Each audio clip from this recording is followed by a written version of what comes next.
निहितारं भेत्तारं कर्म भूभृतां ज्ञातारं विश्वतत्त्वानां वन्दे तद्गुणलब्धये। अनंतानंद सिद्ध परमेष्टि भगवंतों की, चतुर्विंशति तीर्थंकर भगवंतों की, मलक श्री पार्श्वनाथ भगवान की, अवतांश शासनायक श्री महावीर भगवान की, समस्त गणधर भगवंतों की, द्वादश जिनवाणी माता की, तीन कामनों कोटि मुनिराजों की, दीक्षा शिक्षा गुरु आचार्य श्री विद्यासागर मुनिराज की, आचार्य श्री समय सागर जी महाराज की, चतुर्वेद संघ की।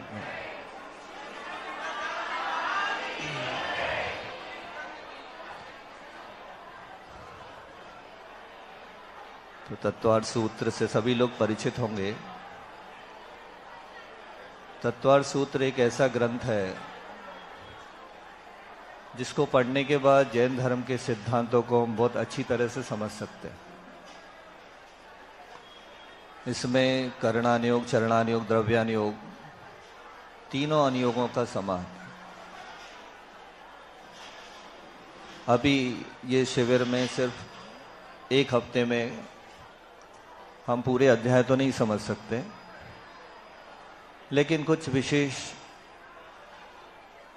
3 अध्याय को हमने लिया है जिनको हम इस शिविर में पढ़ेंगे, समझेंगे। और जहां पर समझना से ज्यादा देखना जरूरी होता है, ऐसे अध्यायों को हम ले रहे हैं। तीसरा अध्याय जिसमें अधोलोक का और मध्यलोक का वर्णन है, फिर चतुर्थ अध्याय जिसमें ऊर्ध्वलोक का वर्णन है, और एक छठा अध्याय आचार्य श्री कहते हैं कि ये छठा हुआ अध्याय है। मतलब सबसे कार्य का, काम का अध्याय कौन सा है? तो छठा अध्याय। हमारे किन भावों से किन कर्मों का आश्रव होता है, उन कर्मों के कारण हम जितने दुखी हैं, परेशान हैं, वो कर्म कौन से हैं और किस कारण से बनते हैं, वो हम छठे अध्याय में पढ़ेंगे। तो शुरू करते हैं तृतीय अध्याय से। इसमें कितने सूत्र हैं? आपको स्क्रीन पे दिख रहा है कुछ?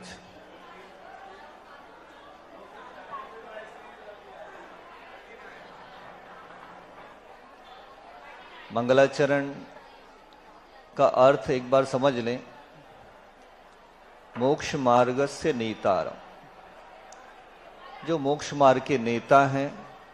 नेता का अर्थ होता है नी प्रापणे धातु से ले जाने अर्थ में आता है। नी नयति, उससे शब्द बना नेता। जो लेकर जाए, लेकर चले, उसको बोलते हैं नेता।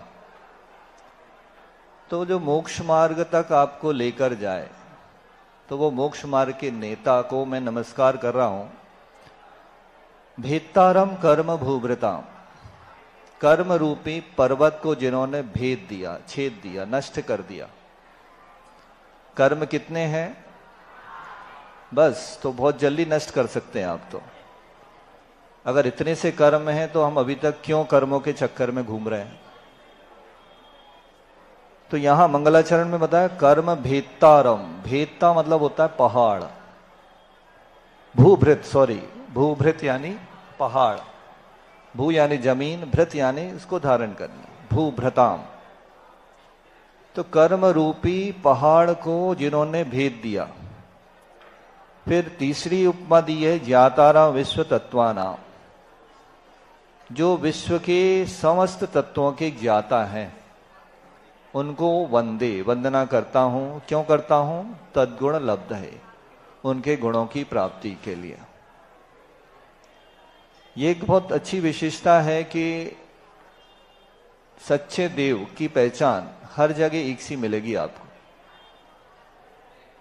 वीतराग सर्वज्ञ हितंकर भवजन किया पूर्ववास। वीतराग, सर्वज्ञ और हितंकर। तो यहां वीतराग शब्द कहां से आएगा? जिन्होंने कर्म पूरी रूपी पर्वत को भेद दिया तो वीतराग हो गए। सर्वज्ञ तीसरे पद में ज्ञाताराम विश्व तत्वानाम, और हितंकर यानी हितोपदेशी मोक्ष मार्ग से नेता। मेरी भावना में आप पढ़ते हैं, जिसने राग द्वेष काम आदि जीते सब जग जान लिया, सर्वज्ञ हो गए और सब जीवों को मोक्ष मार्ग का निष्प्रय उपदेश दिया। तो ये हितोपदेशी हो गए। सारी जगह सच्चे देव की पहचान क्या है? वीतरा, सर्वज्ञ, हितोपदेश। प्रत्येक मंगलाचरण में आप ये निकाल सकते हैं कि भगवान को वीतरागी कहा, सर्वज्ञ और हितोपदेश। ये तीन पहचान है बस। इतना अगर है तो वो सच्चे आप्त देव कहलाएंगे।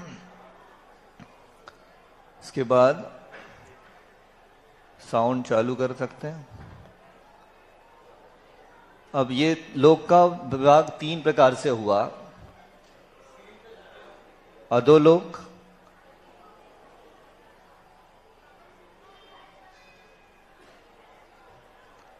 मध्यलोक और ऊर्ध्वलोक।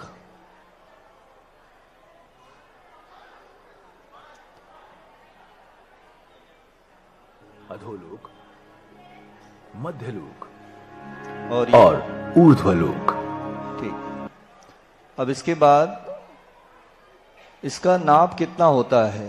जो लोक है नीचे कितना? 7 राजू, मध्य में 1 राजू, फिर थोड़ा और ऊपर जाकर 5 राजू और फिर घट के 1 राजू। ये लोक का नक्शा सभी को ज्ञात होगा। इसको समचतुरस आकार में अगर देखते हैं हम तो ये इस तरह से दिखाई देगा। बात समझ में आ रही है आपको? दिख रहा है इसका चित्र? इसके बीचों बीच तृष्णाड़ी होती है जो 1 राजू बाय 1 राजू की होती है, जहां पर त्रिजीव रहते हैं। लेकिन एक दूसरा मत भी है। जैसे धवला जी में एक गाथा मिलती है जिसमें वेत्तासण झल्लरी मुइंगणे हो। वेत्तासण मतलब होता है बेंत का मूढ़ा। बेंत का मूढ़ा कैसा होता है? स्टूल जैसा। तो अधोलोक कैसा है? मोड़े जैसा, बेंत के मोड़े जैसा। और मध्य लोक कैसा है? तो झल्लरी के समान। झल्लरी जानते हैं आप? अभिषेक के समय जो बजाई जाती है झल्लरी।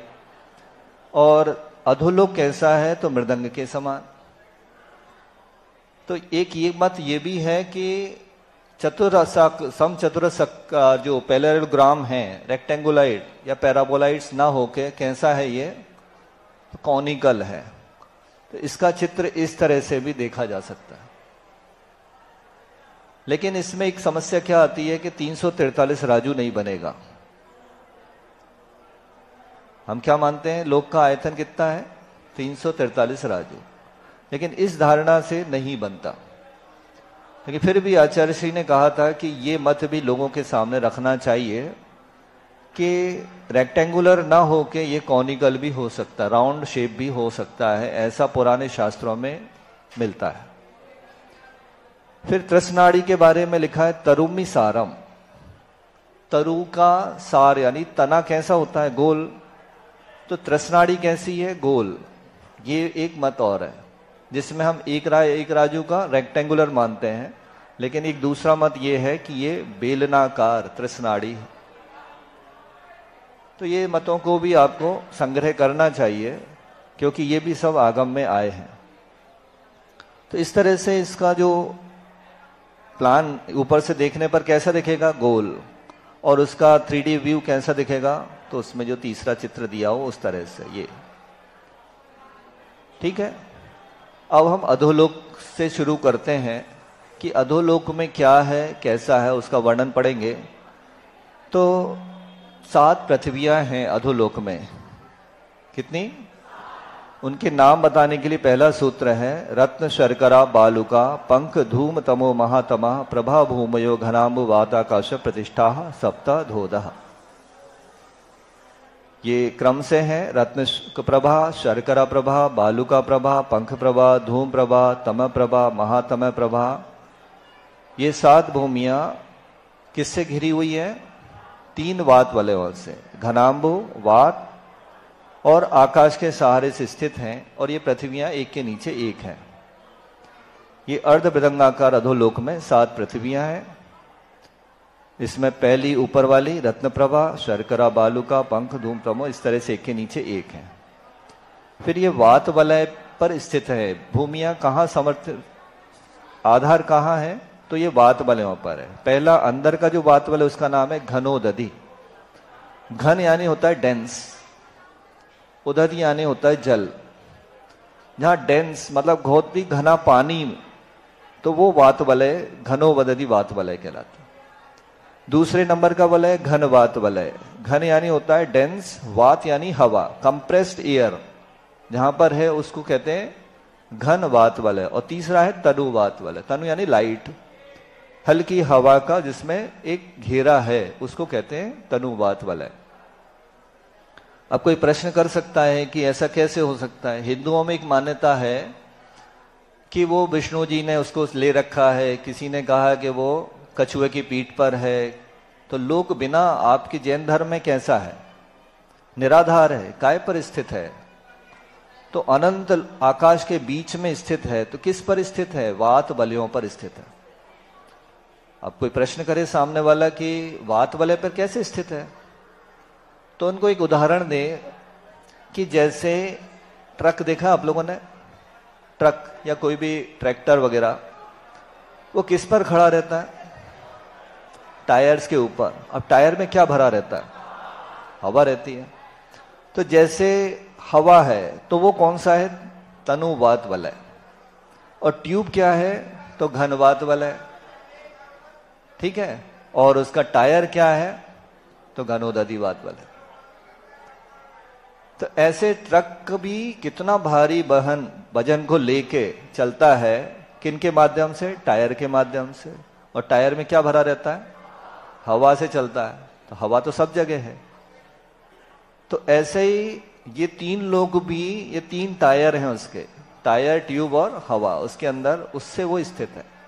ठीक है। कोई समस्या हो, कोई प्रश्न हो तो हाथ ऊपर कर देना। ठीक है। जिसको भी कोई प्रश्न पूछना हो पूछ सकते हो।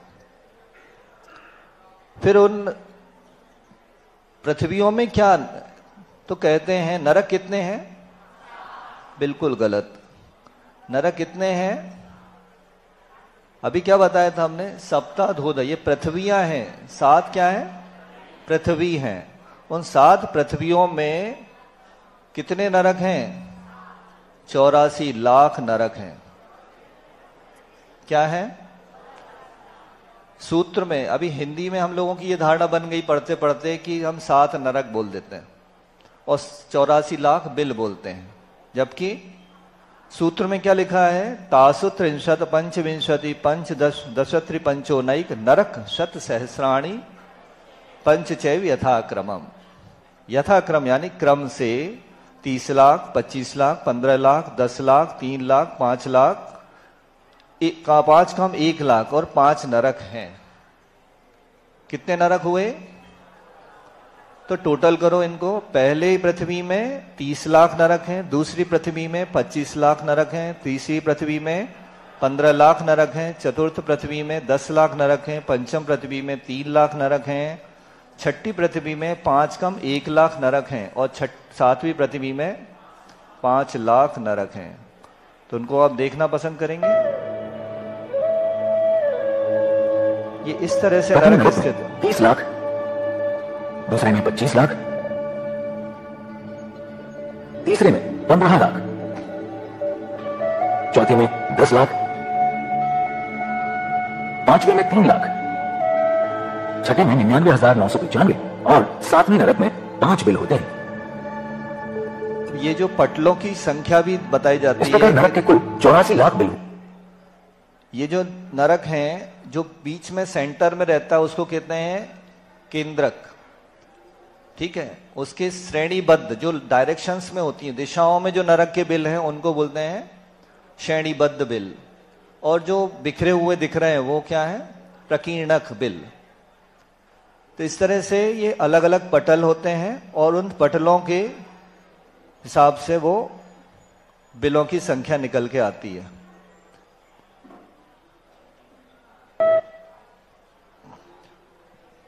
अब उसमें क्या दिक्कत है भाई, नरक में कोई प्रॉब्लम है क्या?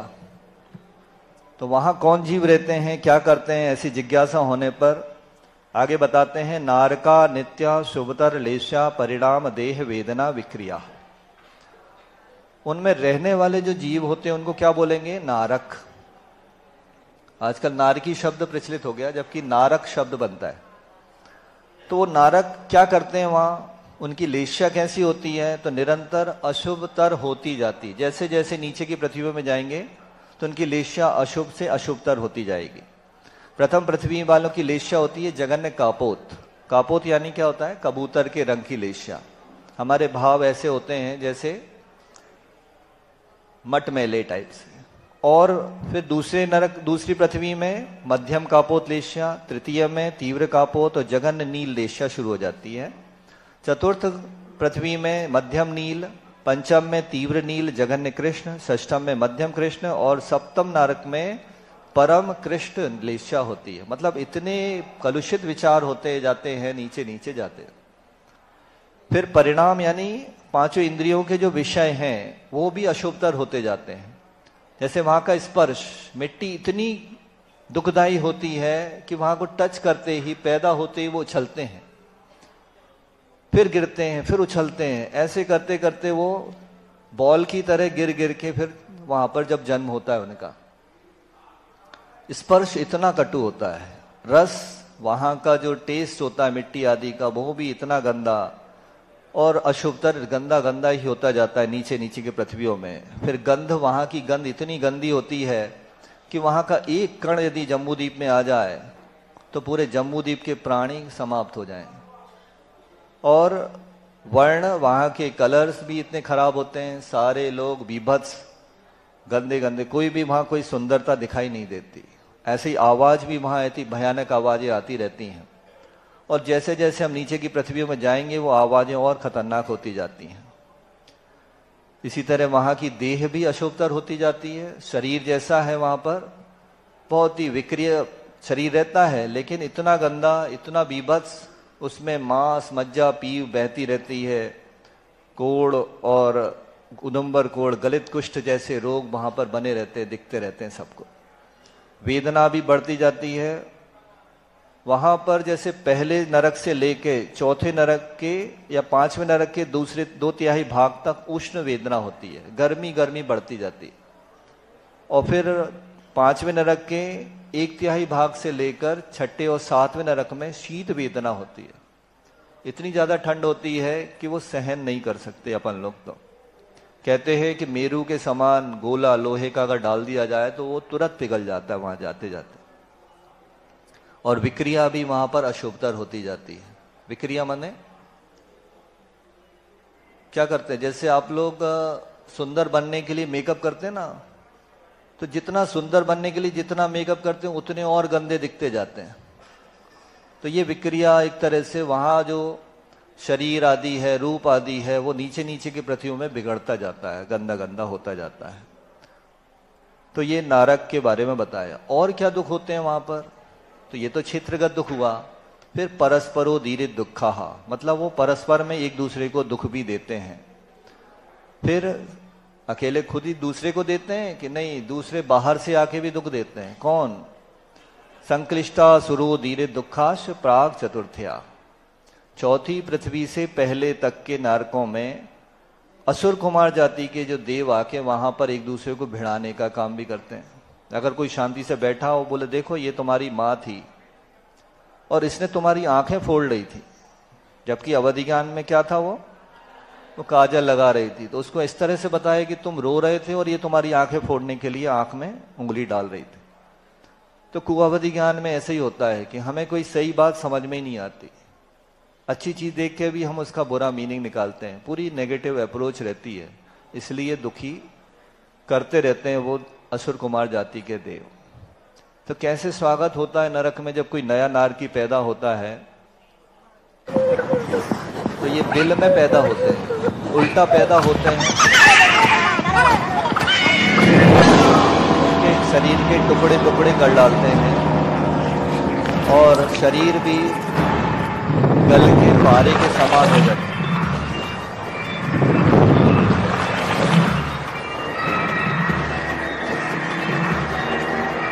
और जब टुकड़े टुकड़े बिखर जाते हैं फिर मिलके फिर एक शरीर फिर से बन जाता है और एक दूसरे को दुख कैसे देते हैं वो ये रात्रि में भोजन किया, नॉनवेज खाया, दारू पी,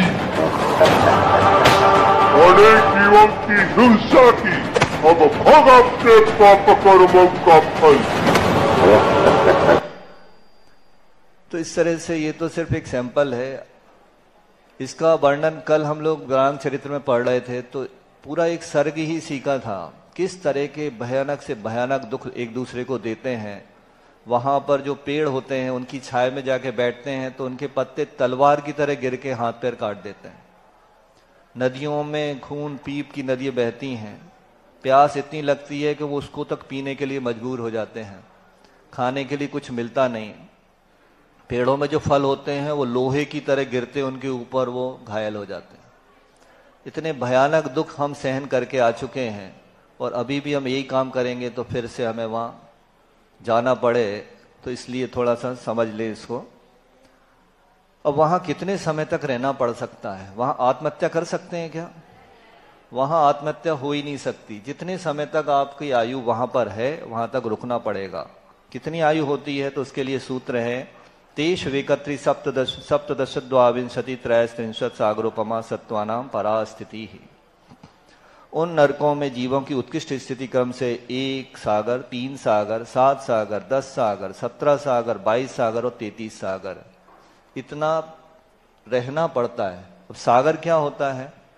तो सागर के बारे में अगर समझाएं तो समय ज्यादा लगेगा।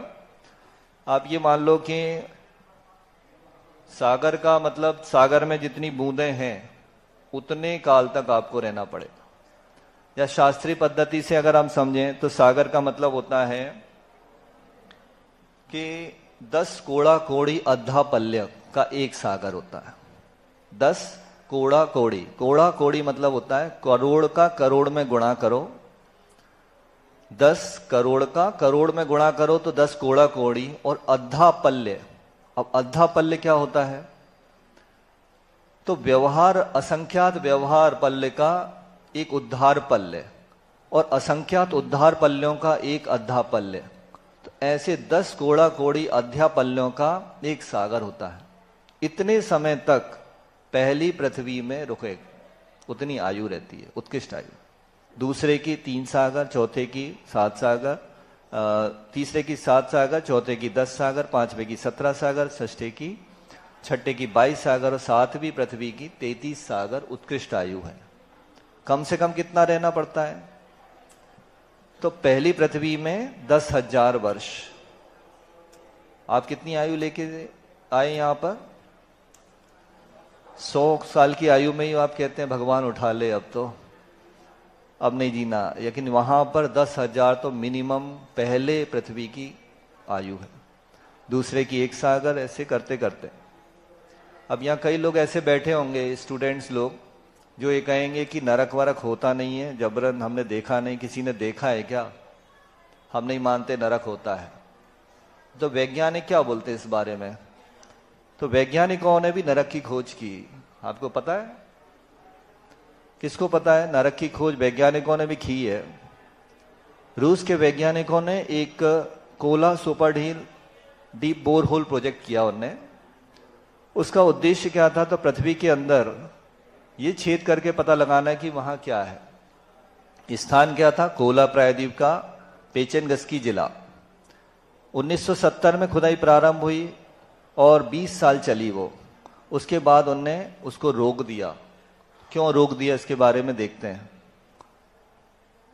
साउंड। जब रूस के वैज्ञानिकों ने इस विशाल गड्ढे के लिए खुदाई का काम शुरू किया तो उन्हें करीब 20 साल लग गए।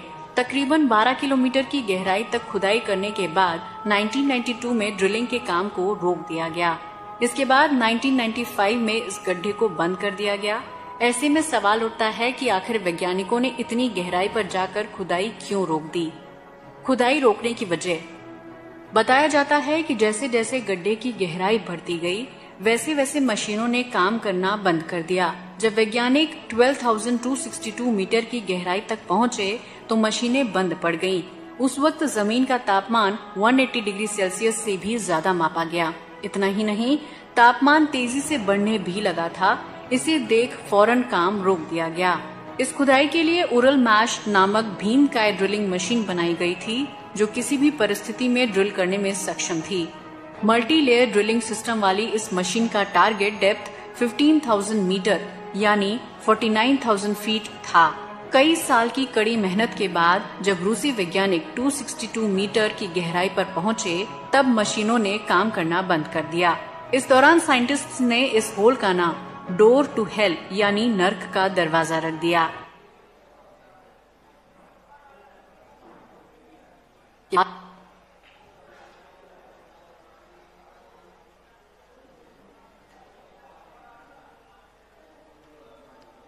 नरक का दरवाजा मतलब नरक वहां से पहुंचा जा सकता है और इसमें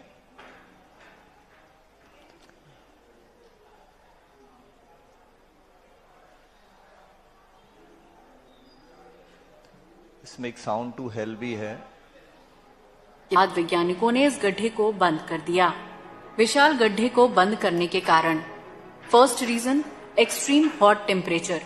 वैज्ञानिकों ने गहरी खुदाई के वक्त काफी तेज तापमान महसूस किया। इस दौरान लगभग 180 डिग्री सेल्सियस टेम्परेचर रिकॉर्ड किया गया जो वैज्ञानिकों के अनुमान से काफी ज्यादा था। इसे आप कुछ इस तरह समझ सकते हैं कि पानी 100 डिग्री सेल्सियस पर उबलने लगता है तो सोचिए भला कि 180 डिग्री सेल्सियस पर क्या हाल होगा। वैज्ञानिकों ने अंदाजा लगाया था कि यहाँ तापमान 100 डिग्री सेल्सियस से ज्यादा नहीं होगा, लेकिन वो गलत साबित हुए और टेम्परेचर उनके अनुमान से काफी ज्यादा निकला। गड्ढे की ज्यादा गहरी खुदाई इसलिए भी रोक दी गई क्योंकि इतने ज्यादा तापमान पर ड्रिलिंग करने में काफी परेशानी होने लगी थी। इसके अलावा यहाँ पत्थरों की डेंसिटी भी बढ़ने लगी थी। इसका मतलब है कि हर तरह से ड्रिलिंग करने में एक के बाद एक रुकावटें आती जा रही थी। आखिरकार इस गड्ढे की बाकी खुदाई को रोक दिया गया। अब तक कई देश पृथ्वी के नीचे की चट्टानों में खुदाई करने की कोशिश कर चुके हैं, जिसमें अमेरिका, जर्मनी और रूस शामिल हैं। सेकेंड रीजन, इस गड्ढे को काफी मजबूती से न सिर्फ बंद किया गया बल्कि इसे पूरी तरह से सील भी कर दिया गया था। ऐसा इसलिए किया गया ताकि कोई इस प्रोजेक्ट को फिर से शुरू ना कर सके। कुछ लोगों का कहना है कि वैज्ञानिकों को इसकी खुदाई के दौरान कुछ ऐसा मिला जो काफी चौंकाने वाला था। उन्हें यहाँ नर्क मिला। ऐसा कहने के पीछे ये वजह बताई जाती है क्योंकि यहाँ लोगों के चीखने और चिल्लाने की आवाजें सुनी गयी। हालांकि ये सुनने में थोड़ा अजीब जरूर लग रहा होगा, लेकिन ये सच है। सोचने वाली बात है कि धरती के नीचे इतनी गहराई पर लोगों के चीखने की आवाज कैसे सुनाई दे सकती है। कोई यहाँ भला कैसे जिंदा रह सकता है। रूस के एक वैज्ञानिक जब खुदाई के वक्त गड्ढे की तली में पहुँचे तो उन्हें पृथ्वी की गहराई में डरावनी आवाजें सुनाई दी। ये इतनी खतरनाक थी कि सुनने भर से ही पसीने छूट जाएं। इसलिए इसे साउंड ऑफ हेल नाम दिया गया। रूसी वैज्ञानिक ने इन भयानक आवाज की रिकॉर्डिंग कर ली। रिकॉर्डिंग के दौरान इस्तेमाल किए गए माइक्रोफोन का यूज टेक्टोनिक प्लेट्स को खोजने के लिए इस्तेमाल किया जाता है। कहते हैं कि वैज्ञानिक इन आवाजों को सुनकर बुरी तरह घबरा गए और उन्होंने इसे सील कर दिया। उन्हें डर था कहीं वो गड्ढे को खोदने के दौरान नर्क के रास्ते न पहुंच जाएं। ये आवाज कुछ ऐसी थी जैसे इंसानों पर जुल्म अत्याचार ढाए जा रहे हों। आइए आपको भी सुनवाते हैं ये आवाजें कैसी थीं।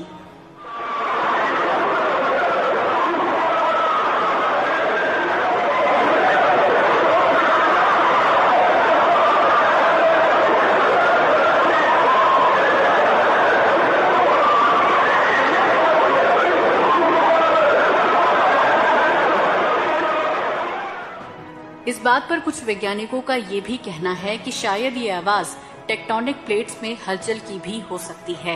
खैर, असल बात क्या है ये आज भी रहस्य बना हुआ है। तो इस तरह से आपने ये सिद्ध कर लिया कि नरक होता है। अब जाना किसको है और कैसे जाना है ये आप लोग तय कर सकते हैं। नहीं जाना है तो फिर वैसा पुरुषार्थ आपको वैसा करना पड़ेगा, क्योंकि नरक तो है। इसके बाद नेक्स्ट अगली स्लाइड पे आज वैज्ञानिकों ने अगले इस गड्ढे को नेक्स्ट बंद कर दिया।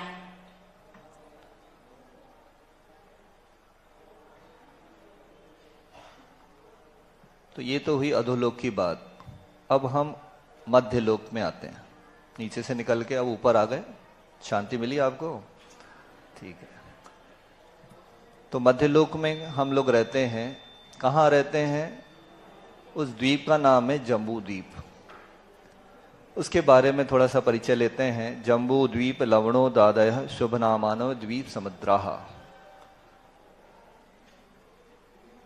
जम्बू द्वीप आदि शुभ नाम वाले और लवणो आदि शुभ नाम वाले समुद्र हैं मध्यलोक में। कैसे हैं वो? द्विर्द्विर विष्कंबा पूर्व पूर्व प्रक्षेपणों बलियाकृतियां। वो एक दूसरे को घेरे हुए हैं। जैसे सेंटर में जम्बू द्वीप है, उसको घेरे हुए एक समुद्र है जिसका नाम है लवण समुद्र। उसको घेरे हुए एक द्वीप है, उसका नाम क्या है? धातकी। उस धातकी द्वीप को घेरे हुए क्या है? कालोद समुद्र। और उसको घेरे हुए पुष्करवण द्वीप है। ऐसे एक दूसरे को घेरे हुए द्वीप समुद्र हैं। देखते हैं कैसे। तो ये द्वीप है, फिर ये समुद्र आया, फिर हम जम्बू द्वीप की तरफ बढ़ रहे हैं, फिर ये द्वीप आया, फिर समुद्र आएगा। और ये बीच में आप देखेंगे कि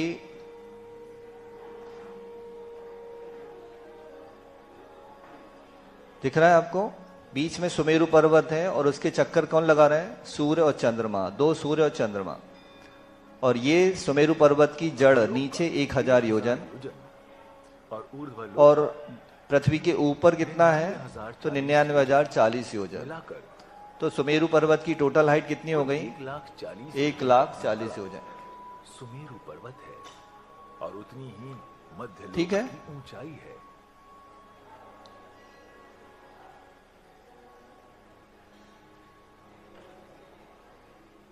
और ऊपर क्या दिख रहा है? ये सुमेरु पर्वत की चूलिका, इससे एक बाल ऊपर है प्रथम स्वर्ग का ऋजु विमान। ये जो ऊपर दिख रहा है ये क्या है? ये प्रथम स्वर्ग का ऋजु विमान है। यहां से स्वर्ग शुरू हो जाता है और बीच में ये सुमेरु पर्वत है और नीचे ये जो दिख रहा है ये कौन सा? जम्बू द्वीप है और इसमें क्षेत्र और नदियां वगैरह दिख रहे हैं। और ये दो रेड कलर जो दिख रहे हैं वो क्या है? 2 सूर्य हैं और जो दूध वो चंद्रमा है। ठीक है।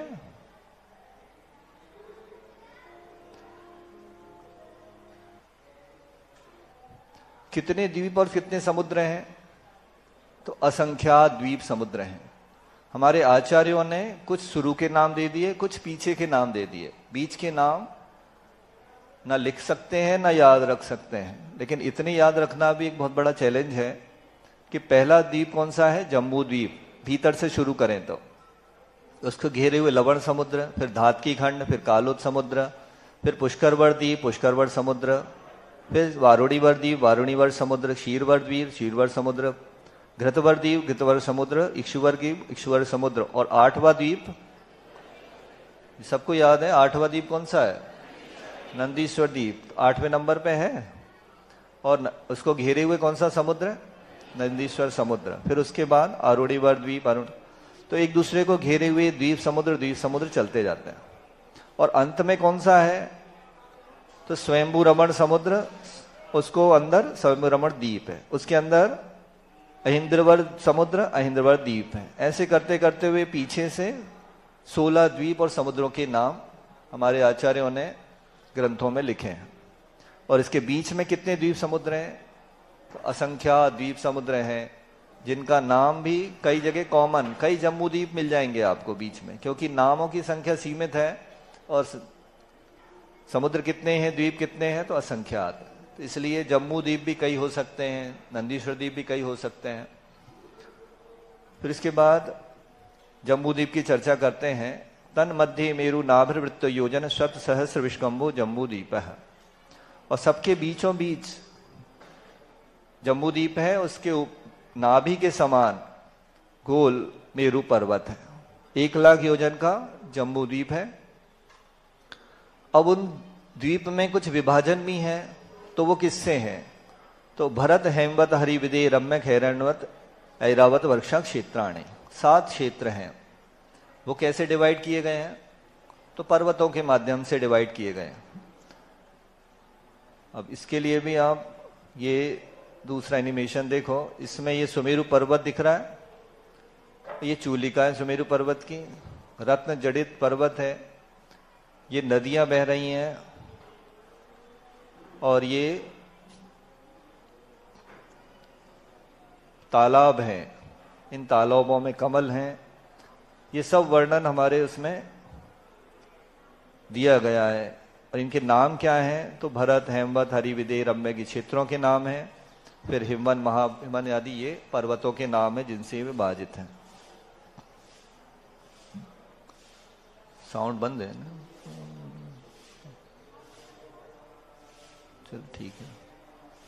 तो ये बीच में विदिक क्षेत्र है और उस साइड विदिक क्षेत्र के इस साइड जो है सेम, जैसे मिरर इमेज कहते हैं उसको, सेम वैसे के वैसी रचना है।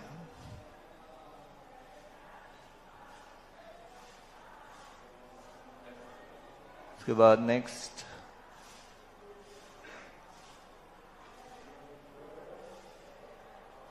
अब लोग ये प्रश्न कर सकते हैं कि पृथ्वी आप फ्लैट बता रहे हैं, वैज्ञानिकों को क्या बताया जाता है? आप लोग साइंस में क्या पढ़ते हैं सब लोग? पृथ्वी गोल है। कैसी है? बॉल की तरह, यही मानते हैं सब लोग। लेकिन एक ही वैज्ञानिक की बात नहीं मानी आपने, सबकी मानना चाहिए। दूसरे वैज्ञानिक क्या कहते हैं? और पृथ्वी वाकई में गोल है, इस बारे में भी अभी कई मतभेद हैं। जैसे एक वैज्ञानिक है, जो 2 वैज्ञानिकों ने क्या किया, पृथ्वी के जो 30 डिग्री अक्षांश पे चलना शुरू किया उनने। दिख रहा है पृथ्वी का जो चित्र दिख रहा है, 30 डिग्री अक्षांश पे जो लाल रंग का वो दिख रही है आपको, तो उनने उसको समझ के कि पृथ्वी गोल है चलना शुरू किया। और चलते चलते दक्षिण हिस्से में वो दक्षिण 30 डिग्री अक्षांश पर यात्रा की। कब तक? 4 साल तक चले।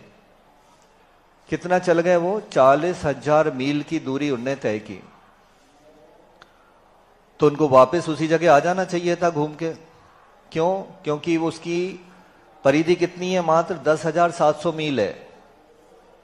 30 डिग्री अक्षांश पे पृथ्वी की परिधि कितनी है? 10,700 मील है। तो इस हिसाब से उनने 40,000 मील चल गए, तो 4 बार उनको 4 चक्कर लग जाने चाहिए थे। लेकिन कभी तक वो अपने प्रथम स्थान जहां से चले थे वहां नहीं आ पाए। इससे क्या सिद्ध हो रहा है?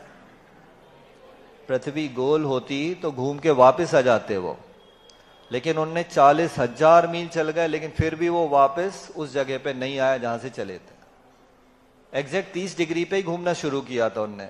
क्यों नहीं आए? क्योंकि पृथ्वी फ्लैट है। ऐसे ही और भी इसके प्रूफ हैं।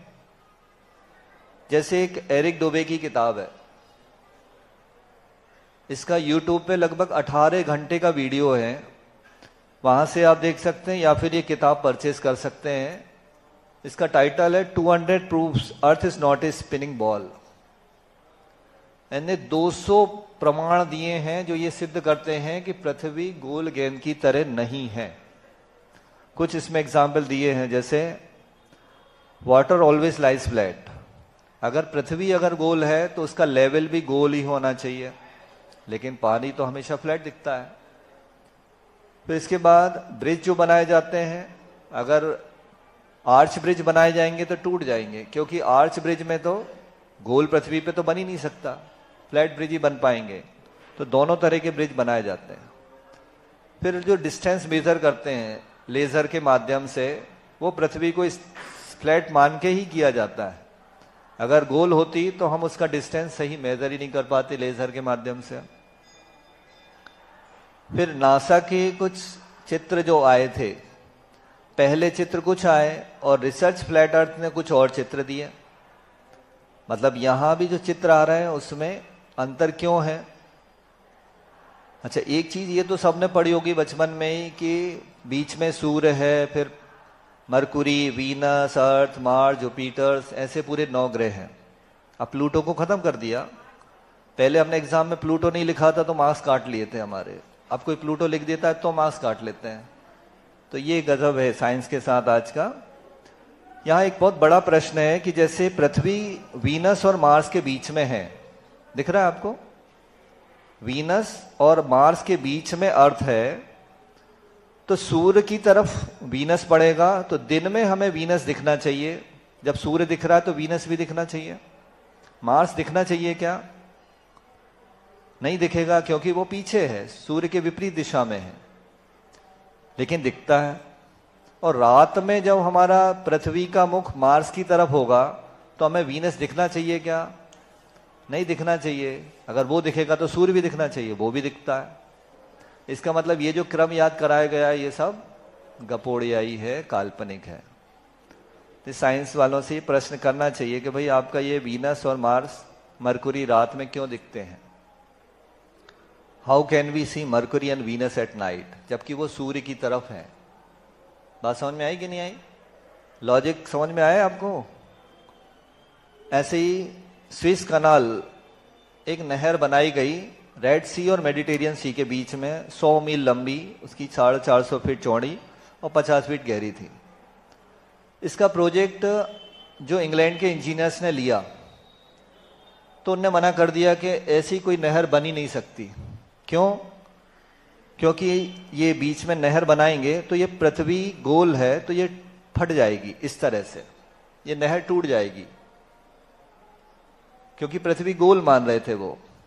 फिर यही प्रोजेक्ट फ्रांस के वैज्ञानिकों को दिया गया, फ्रांस के इंजीनियर्स को दिया गया यही प्रोजेक्ट, तो उनने स्विस कनाल फ्लैट मान के अर्थ को और बना दी। और आज भी वो स्विस कनाल बढ़िया काम कर रही है, खराब तो नहीं हुई। इसका मतलब क्या हुआ कि पृथ्वी फ्लैट है, गोल नहीं है। ऐसे ही चाइना की जो दीवार है, चीन की दीवार कब बनाई गई थी?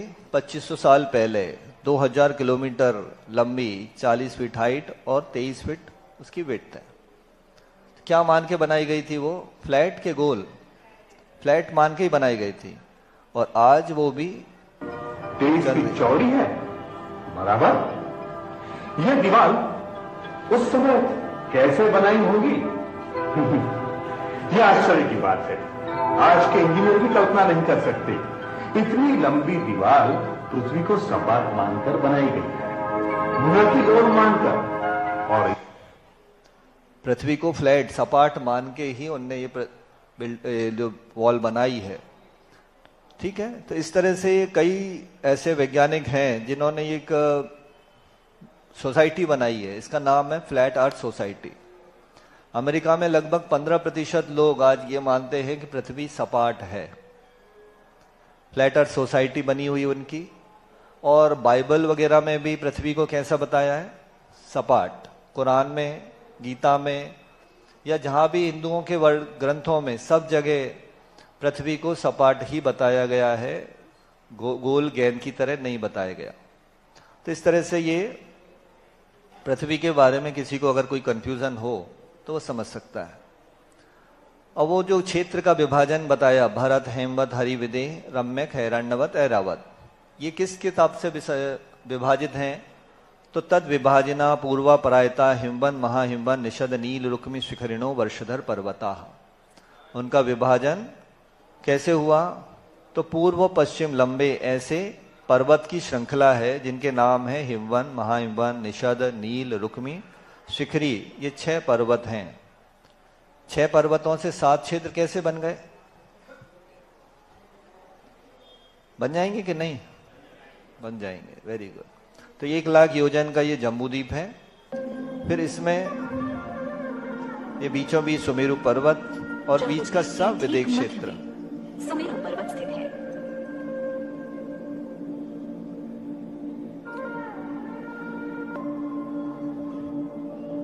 दिख रहा है आपको जम्बूद्वीप पूरा गोल सुमेरु पर्वत फ्लैट दक्षिण दिशा से समुद्र के बीच में। क्रमशः भारत, हेमवत, ये हेमवत क्षेत्र है, हरि, फिर हरि क्षेत्र है, विदेह, विदिक क्षेत्र है, रम्य, रम्य क्षेत्र, हिरण्यवत हिरण्यवत क्षेत्र और ऐरावत। और ऐरावत क्षेत्र। ये 7 क्षेत्र हो गए। अब इनको विभाजित करने वाले 7 6 क्षेत्रों के बीच बीच में कुल 6 पर्वत हैं। यथा इनके नाम है भरत क्षेत्र और हेमवत क्षेत्र के बीच में हिमवान पर्वत, हिमवान पर्वत है। हेमवत और हरि के बीच में हेमवत और हरि क्षेत्र के बीच में महाहिमवान, महाहिमवान पर्वत है। हरि और विदेह के बीच में हरि क्षेत्र और विदेह क्षेत्र के बीच में कौन सा पर्वत है? निषद पर्वत। विदेह फिर विदेह क्षेत्र और और रम्यक के बीच में रम्य क्षेत्र के बीच में नील, नील पर्वत। रम्यक और फिर रम्य क्षेत्र और हिरण्यवत के बीच में हिरण्यवत क्षेत्र के बीच में रुक्मी, कौन सा पर्वत है? पर्वत, फिर हैरावण क्षेत्र और ऐरावत क्षेत्र के बीच में शिखरिन पर्वत है। शिखरिन पर्वत। कितने पर्वत हो गए? 6 पर्वत हो गए और 7 क्षेत्र हो गए। ठीक है। अब उन पर्वतों के बारे में बताते हैं कि हेमार्जुन तपनीय वैडूर रजत हेम मया। वो पर्वत कैसे हैं? तो पहला जो पर्वत बताया था कौन सा? हिमवन। वो कैसा है? सोने जैसा, सोने का बना हुआ। दूसरा महाहिमवन चांदी का, फिर तपाए हुए सोने का, फिर वैडूर मणि का, फिर चांदी और सोना इनके मय है। आचार्य कहते हैं इसमें जो मया लिखा है, मया मतलब ऐसा नहीं कि ऊपर से उनका रंग वैसा है, वो हेममय है, मतलब पूरे स्वर्णमय ही हैं। और क्या विशेषता है उन पर्वतों की कि इनके पार्श्व मणि विचित्र पार्श्व ऊपर ये मूले चतुल्य विस्तारा। इनके पार्श्व भाग में मतलब इनके साइड में, बाजू में मणियां खचित हैं उन पर्वतों में। और कैसे हैं वे? ऊपर, मध्य में और मूल में समान विस्तार वाले हैं। आप सोचेंगे पर्वत तो ऐसे होते हैं, लेकिन ये तो ऐसे बता रहे हैं, बराबर हैं, तो ऐसे हो सकते हैं क्या पर्वत? तो इसका रीजन हम आपको बताते हैं कि पर्वत ऐसे कब हो जाते हैं। तो जब वेदरिंग इफेक्ट बोलते हैं इसको, कि हवा चलती है, पानी गिरता है, तो ऊपर ऊपर की हवा उसको कण को ले जाती है। तो पर्वत अगर ऐसा भी है और तेज हवा, पानी की बौछार और तेज धूप पड़ने से वो पर्वत टूटने लगते हैं, टूटते हैं और हवा उनके पत्थरों को लेकर नीचे सेडिमेंटेशन करती है, तो पर्वत की शिखर ऐसी हो जाती है। जबकि ओरिजिनली पर्वत कैसे होते हैं? तो मण ऊपर नीचे और मध्य में समान विस्तार वाले होते हैं। और उन पर्वतों पर क्या है? तो पद्म महापद्म तिगिंच केसरी महापुंडरीक पुंडरीका हृदास तेषाम उपरी। उन पर्वतों के ऊपर तालाब है। हर पर्वत के ऊपर एक एक तालाब है, जिनके नाम है पद्म, महापद्म, तिगिंच, केसरी, महापुंडरीक और पुंडरीक। आप सोचेंगे कि पर्वतों के ऊपर तालाब कैसे हो सकते हैं? हो सकते हैं कि नहीं? अमरकंटक गए आप लोग? नदियां कहां से निकली? पर्वत के ऊपर से कि नीचे से? ऊपर से। कितनी नदी निकली अमरकंटक से? 3 नदियां। कौन कौन सी है? नर्मदा, सोन और जोहिला। 3 नदियां वहां से निकली हैं। ऐसे हिमालय से जो 5 नदियां निकली हैं, पंजाब नाम पड़ा कैसे? पंच और आब, आब यानी पानी, पंच धन आब बन गया पंजाब। तो पंच आब मतलब 5 नदियां जहां से बहती हैं। कहां से निकली वो? हिमालय के पर्वतों से निकली हैं। जो याद है आपको कौन कौन सी नदियां? गंगा, सिंधु। चलो ये अपने कोर्स से बाहर की बात है अभी। तो इन पर्वतों के ऊपर तालाब हैं, उन तालाब से नदियां निकली हैं। तो इसको हम चित्र के माध्यम से समझ सकते हैं। ये पर्वत हैं, सोने के रंग के, चांदी के, स्वर्ण सदृश, ऊंचाई 100 योजन है।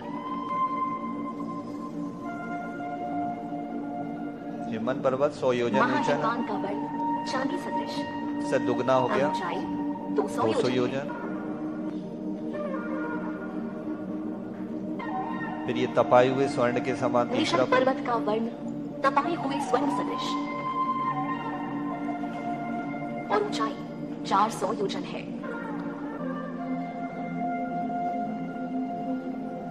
नील पर्वत का वर्ण वैडूर्य अर्थात मयूर कंठ सदृश नीला है। मोर का गला जैसा होता है वैसा कलर नील पर्वत 400 का। योजन है।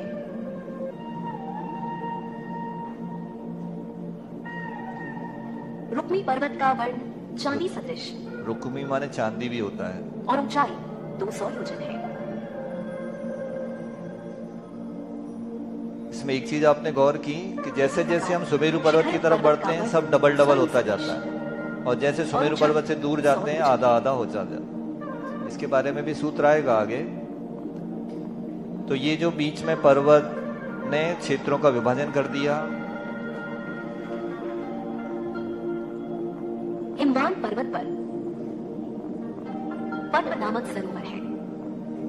पद्म सरोवर हिमवान पर्वत, महाहिमवान पर महापद्म, महापद्म नाम का महाहिमवान पर। निषद पर तिगिंच, तिगिंच सरोवर है निषद पर्वत पर।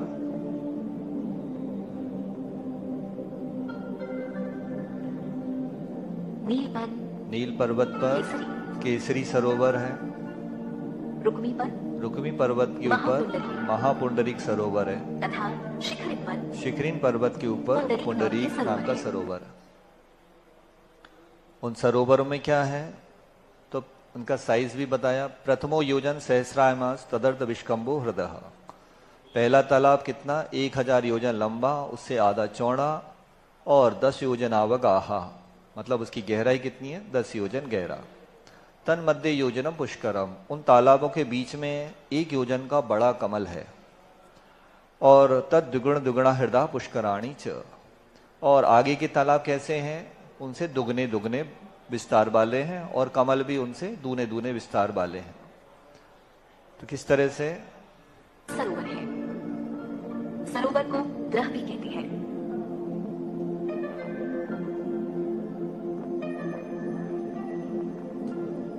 एक अकेला तालाब सभी नहीं है, ग्रहों की लंबाई अपनी कई पर्वत सारे की कमल ऊंचाई से 10 गुना है और चौड़ाई अपनी पर्वत की ऊंचाई से 5 गुना है। ये सूत्र दे दिया उन्होंने, चौड़ाई 10 गुनी और 5 तथा सभी सरोवरों की गहराई अपने पर्वत की ऊंचाई के 10वें भाग प्रमाण है। 10वें भाग गहराई हो गई सरोवर की पर्वत की ऊंचाई से।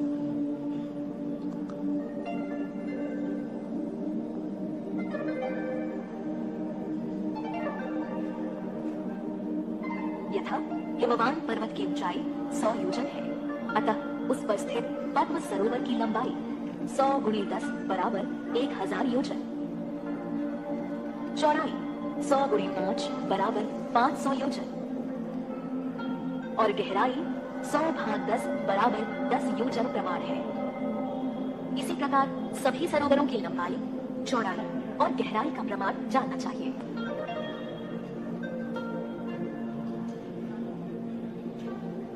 सरोवरों में स्थित कमलों की ऊंचाई एवं चौड़ाई सरोवरों की गहराई के 10वें भाग प्रमाण है। यथा पद्म ग्रह की गहराई 10 योजन प्रमाण है। 10 भाग 10 बराबर 1, अतः पद्म ग्रह में रहने वाले कमल की ऊंचाई एवं चौड़ाई दोनों 1-1 योजन प्रमाण है। इसी तरह सभी ग्रहों के कमलों की ऊंचाई एवं चौड़ाई जाननी चाहिए। तो इतना पर्याप्त है, आज समय हो गया है। इसके आगे का हम सभी बैठे रहेंगे अपने अपने